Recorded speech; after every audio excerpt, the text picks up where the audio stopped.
여러분, 대한민국이 없으면 전 세계 알화액 산업이 멈춘다는 말 들어보셨나요? 오늘은 그 말이 결코 과정이 아님을 숫자로 증명해드리겠습니다. 대한민국 반도체의 두 거인 삼성전자와 SK하이닉스가 전 세계 메모리 시장을 어떻게 쥐고 있는지, 그리고 지금 우리가 얼마나 엄청난 기회의 한가운데에 서 있는지 2026년 현재 시점에서 쉽고 명확하게 정리해드리겠습니다. 먼저 삼성전자와 SK하이닉스가 1년 동안 만들어내는 메모리 반도체의 양이 어느 정도인지부터 살펴보겠습니다. 놀라지 마세요. 전 세계 메모리 반도체 공급량의 무려 70%에서 75%를 바로 이 두 회사가 책임지고 있습니다. 전 세계 컴퓨터와 스마트폰, 그리고 인공지능 서버에 들어가는 메모리 10개 중 7개 이상이 메이드 인 코리아라는 뜻이죠. 이 지배력은 특정 분야로 들어가면 더욱 압도적입니다. 먼저 컴퓨터의 주기업 장치로 쓰이는 디램 시장을 볼까요? 2026년 현재 기준으로 삼성전자가 약 42대 43%, SK하이닉스가 약 35대 38%의 점유율을 기록하고 있습니다. 두 회사를 합치면 전 세계 디램의 4분의 3, 거의 80%에 육박하는 물량을 만들어내는 겁니다. 특히 최근에는 SK하이닉스가 인공지능형 초고성능 메모리인 HBM에서 압도적인 기술 우위를 보이면서 매출 기준으로 삼성전자를 잠시 넘어서기도 할 만큼 무서운 속도로 성장하고 있습니다.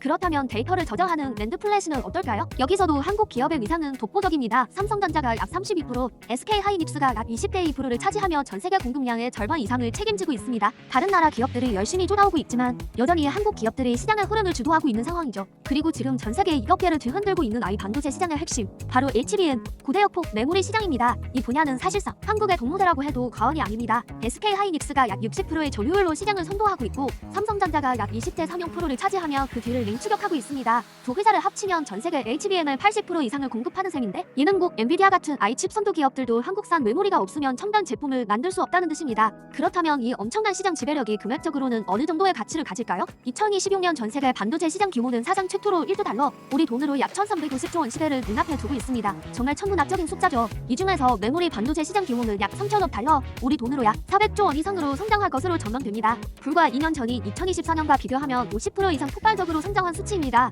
이 거대한 시장에서 한국 기업들은 낙태한부를 쌓고 있습니다. 2026년 삼성전자의 메모리 사업품 매출은 100조 원을 가볍게 넘어설 것으로 보이며, SK하이닉스 역시 연간 영업이익 10조 원 클럽을 넘어 20조 원 시대를 넘볼 정도로 엄청난 실적을 기록하고 있습니다. 두 기업이 벌어들이는 돈이 대한민국의 한 해 예산의 상당 부분을 차지할 정도이니 이 두 기업이 한국 경제에 얼마나 중요한 기둥인지 실감할 수 있습니다. 그런데 지금 시장은 단순히 성장하는 것을 넘어 유례없는 구조적 공급 부족이라는 기현상을 겪고 있습니다. 쉽게 말해 돈이 있어도 물건을 살 수 없는 상황이라는 거죠. 왜 이런 일이 벌어지고 있을까요? 이유는 바로 아이 열풍의 주역인 HBM 때문입니다. HBM은 일반 DRAM보다 훨씬 복잡하고 만들기 어려운 제품입니다. 같은 크기의 웨이퍼 한정에서 만들 수 있는 칩의 개수가 일반 DRAM보다 훨씬 적고 생산 공정도 까다롭습니다. 실제로 HBM은 일반 DRAM보다 웨이퍼 소모량이 3배 이상 많다고 알려져 있습니다. 그런데 지금 빅테크 기업들이 아이 서버를 만들기 위해 HBM을 싹쓸이해가고 있으니 삼성전자와 SK하이닉스는 기존의 일반 DRAM 생산 라인을 줄이고 HBM 생산 라인으로 대거 전환하고 있는 겁니다. 그 결과 어떤 일이 벌어졌을까요? 우리가 일상적으로 사용하는 PC나 스마트폰에 들어가는 범용 DRAM 공급량이 급격하게 줄어들었습니다.